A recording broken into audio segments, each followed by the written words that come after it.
Hey, this is Dr. Skula, ready for another episode of Mental Health and Christian Living. Stay tuned.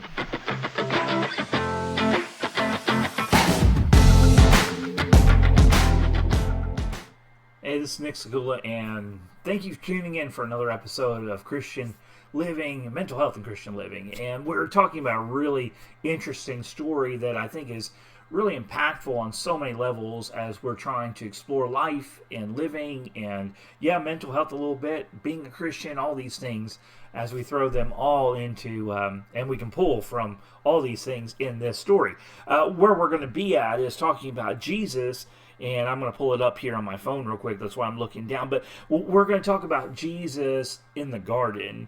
And when you think about Jesus in the garden, what I'm talking about is the Garden of Gethsamane. There, right before his trial and his subsequent crucifixion. And for those who are familiar with the Christian story and the Christian faith and the Christian background of what Jesus is and what he has done and what he is doing continually, this garden scene is a powerful image of the price that was paid for us.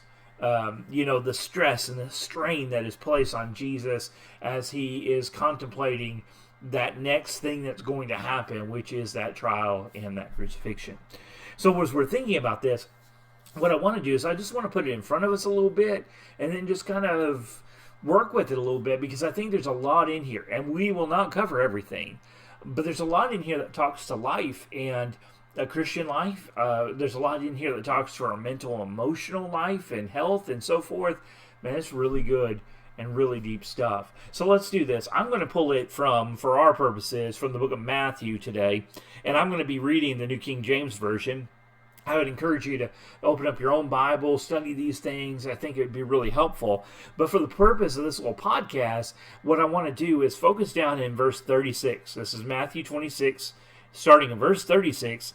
It says, "Then Jesus came with them to a place called Gethsemane, and said to the disciples, 'Sit here while I go and pray over there.' And it says, and he took with him Peter and the two sons of Zebedee, and it began to be sorrowful and deeply distressed." Now this again is the night in which he is going to be arrested, falsely tried, and so forth. And he has the disciples, and if you remember, there's a bigger group. There are 12 in that inner circle, but he takes even an inner circle, Peter and the sons of Zebedee, which is James and John, and they go further into the garden. And Jesus said his whole purpose is pray. He wants everybody to be praying for him. And I think that speaks loudly to the context in which we live life and the things that challenge us and the challenges we face. Do we, go and take a lesson here from Jesus? I think we should, that he went with his closest people and closest friends, and he went about to pray. Prayer is such a powerful thing. It reminds us we're not alone. It reminds us that there is something greater and bigger and beyond us. It reminds us that no matter what happens, there's something more. There's something else. There's something more than. And it helps us to really get a context on our own life and our own situation. And that's just on the surface. Never mind, it helps us to build that relationship with our Creator. And yes, that he hears us and that he is caring about our situation, though his will ultimately be what prevails. So that's the very first thing that jumps out or should jump out to us. But in the context of talking about some other things we talk about on this podcast, which is, some of that emotional health and some of that, I think there are two words in that first opening that really, really stick out to me. Because it says in verse 37, he took with him Peter and the two sons of Zebedee, and he began to be sorrowful and deeply distressed. Now, you might remember in our last podcast episode when Tiffany joined us, we were talking about anxiety, and we're talking about some of those things that surround the idea of anxiety, and we referenced the famous words from Jesus from the Sermon on the Mount back in Matthew chapter 6. I think they're words that need to be heard, and they need to be practiced, and they need to be encouraged, but they're often words that are misused and misapplied. So Jesus says, don't worry. So we sometimes are left with the impression maybe by teachers, maybe by preachers, maybe just by our own not listening well. And I don't mean that to be offensive. I'm just saying sometimes we don't get it. It seems like he's telling us don't worry about anything. I mean, if you can't worry about your clothing and your food, what are you going to worry about, right? And yeah, to an extent, I think, yeah, you can make that argument. But then he later says, sufficient for the day is its own trouble. Don't worry about tomorrow. And so I think when you take the stories that he uses, the pictures, the birds, the grass, and so forth, what I think he's saying is not that you can't worry about anything, but don't borrow the troubles from tomorrow and place them in today and be so anxious about those things when you have no control over those things.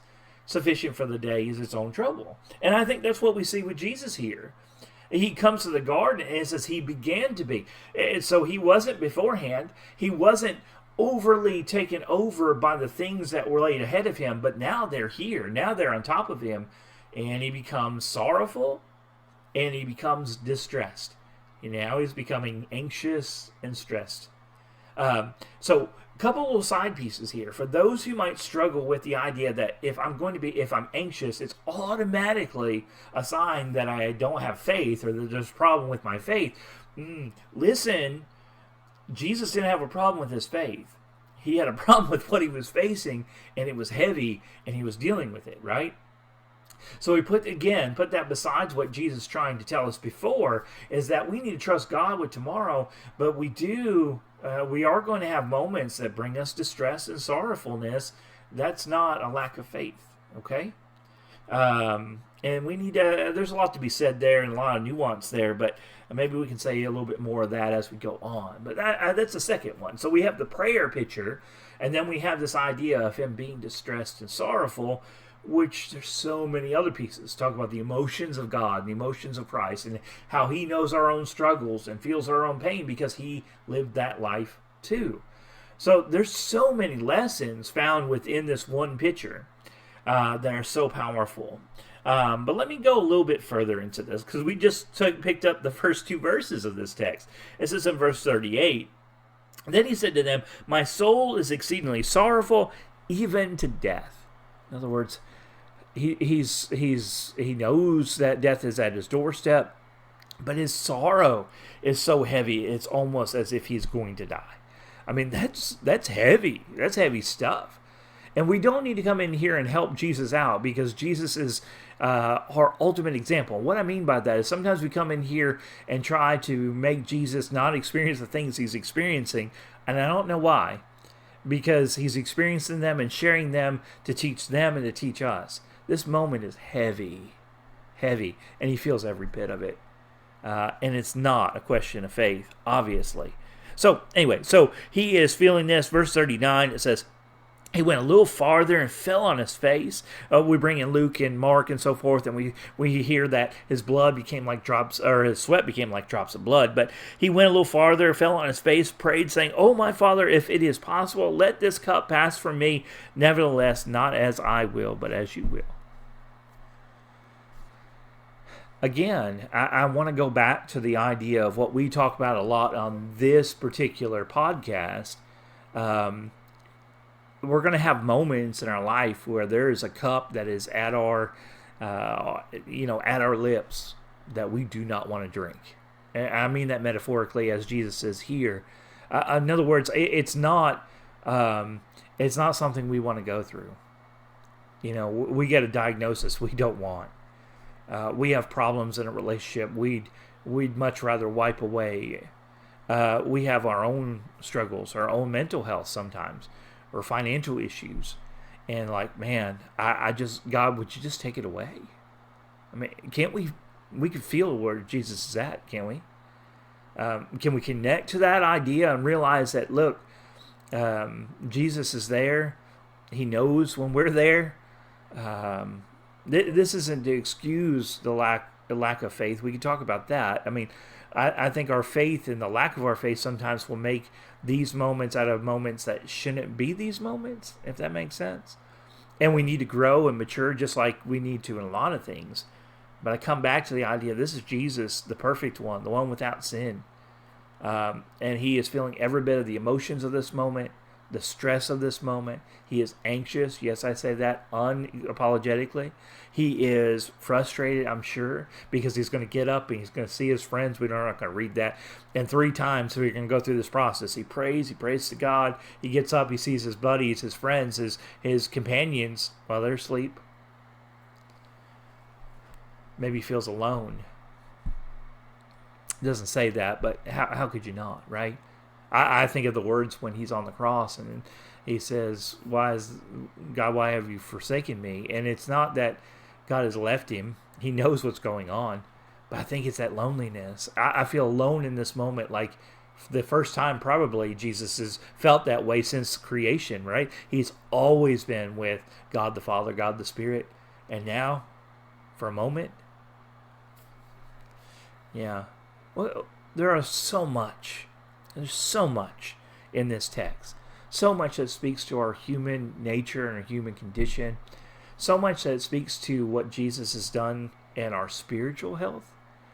I mean, Jesus is bringing all this and going through all this to ultimately sacrifice himself so that we can have hope and life and find that in him. And isn't that awesome when you think about the tenets of and the pieces of Christian faith? And all those things can be really, really important when we talk about worship and the how-tos and the what-nots and the goods and the bads and sin and all that.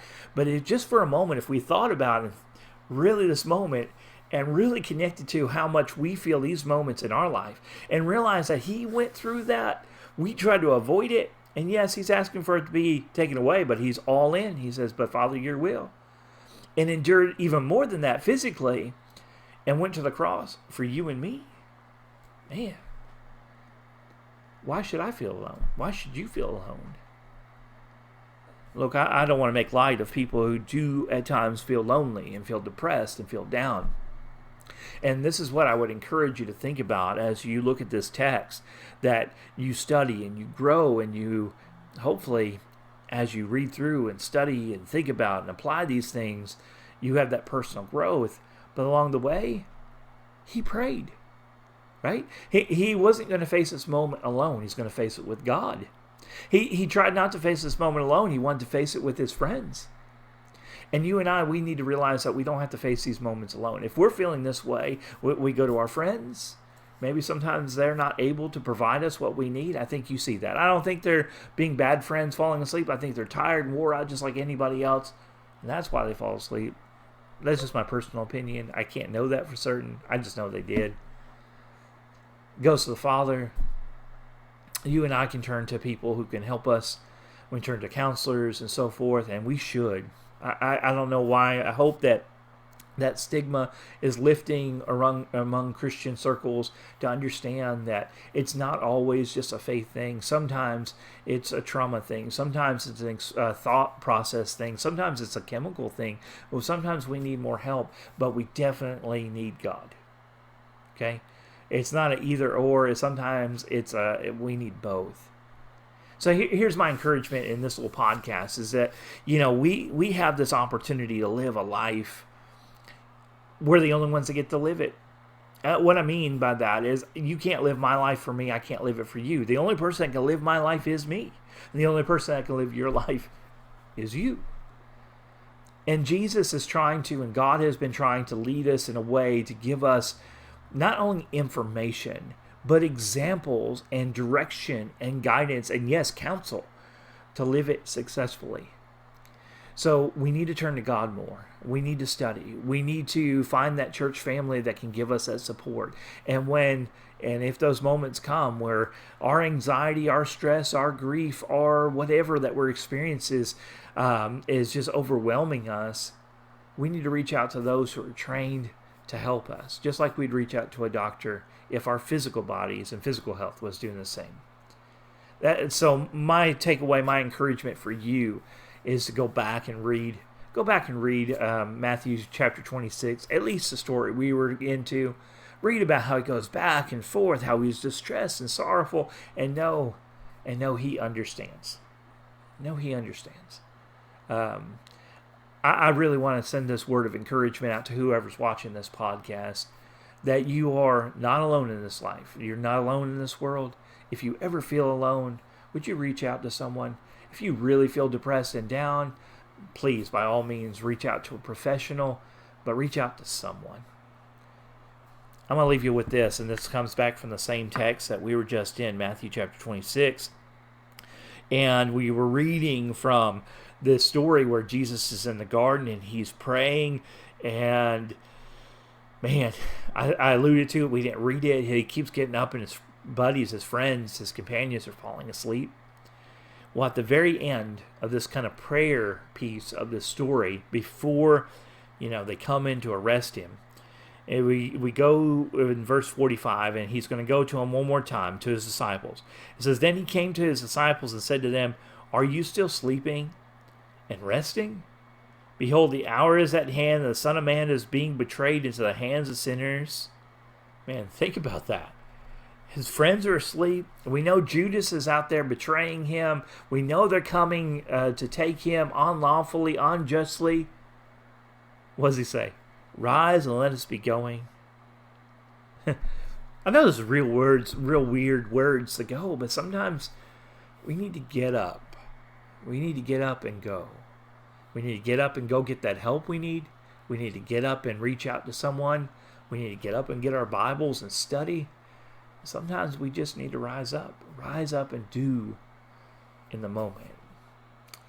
I hope you're enjoying this podcast. I really would love your support, and you can support it in several ways. One is by hitting the like on these episodes. That really helps us out. Hitting the subscribe button helps us even more. Hitting all of those and sharing it on your social media to invite others to watch would be the greatest way to support us. Remember, we're on YouTube with this, and we're also on Spotify, so if you're more of an audio kind of person, you can listen to the same podcast there.